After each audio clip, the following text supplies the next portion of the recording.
What's going on, everybody? Today we're in the new shop and I want to show you guys how I rig my wacky rigs and get more life out of my worms. So the first things we're going to need our worm, and we're going to need our hook tied on.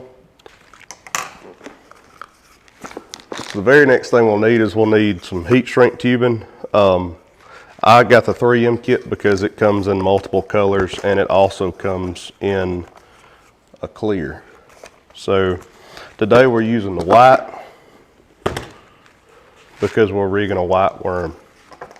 So what I do is I take my scissors and I cut, I don't know, maybe 3/16 of an inch, a little under 1/4 inch.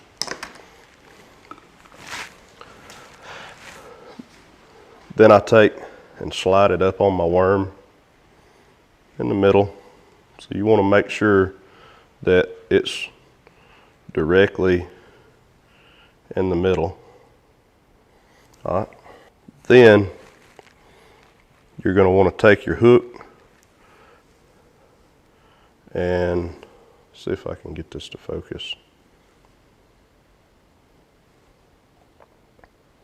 There we go. All right, so see how I've got the hook inside the shrink tubing, not in the plastic of the worm. Next thing you're gonna need is a cigarette lighter or a little torch.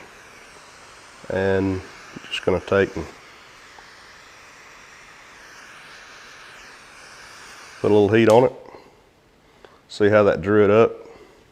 Real tight to the worm. Give it a few seconds to cool. And that is it. It'll allow it to move around a little bit, but it's not coming off of there. And that's how I rig my wacky worms. Get a lot of life out of my plastics this way. So another cool thing you can do, you can take different color heat shrink, or say you want a chartreuse yellow tail. You can just slide a little on the tail and heat shrink it, or put you some bands on here. Kind of get creative if you want to. So that's all you need right there. Your plastics will last 10 times longer because every fish that I catch on a wacky rig seems to tear my worm. And this way I can catch 8 or 10 bass off of one setup like this, and I don't spend near as much money on worms, go through as many worms. I appreciate y'all for watching. Make sure you hit subscribe if you hadn't subscribed. Hit that like button, it helps my channel grow. See you guys next time.